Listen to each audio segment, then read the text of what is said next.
I had a boil under my arm and it was very painful. So I went in and the doctor asked me a simple question. He was like, when was your last pap test? And I was like, ooh, I think like 3, maybe 4 years ago.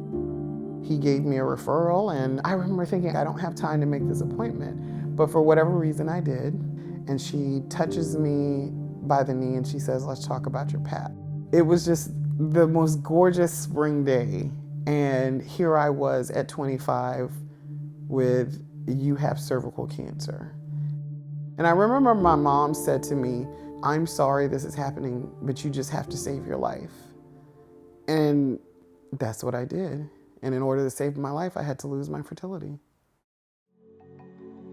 My friends would come over, we would have fun and we would be doing all these things. And then all of a sudden the conversation would turn to my cancer. They're like, what happened and how?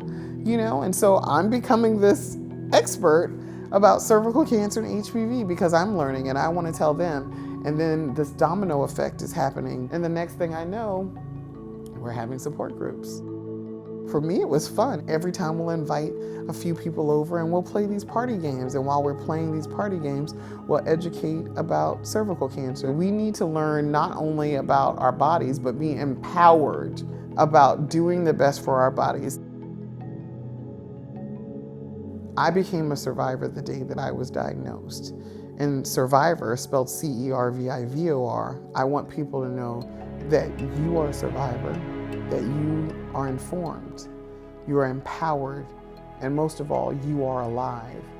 And if it comes to it, we'll hold your hand even on the last day.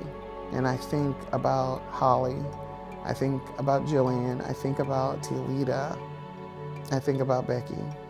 I think about every single one of them.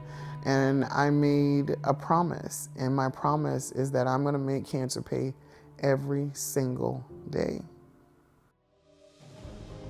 It really has taken off. Survivor truly is a little piece of me that I want to leave behind, and I hope one day that we don't need it because we can end cervical cancer. This woman came into our organization and she and her husband were also beginning the surrogacy path to become parents. And she said, well, you and I should talk soon. You could just hear the excitement in her voice. She said, we have remaining embryos and my husband and I, we want to donate the remaining embryos to you and your husband. And I was like, what? Like, say that again?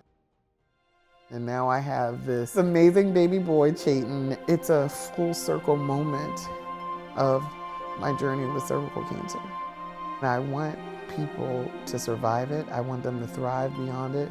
But I also want no one to ever be diagnosed with it.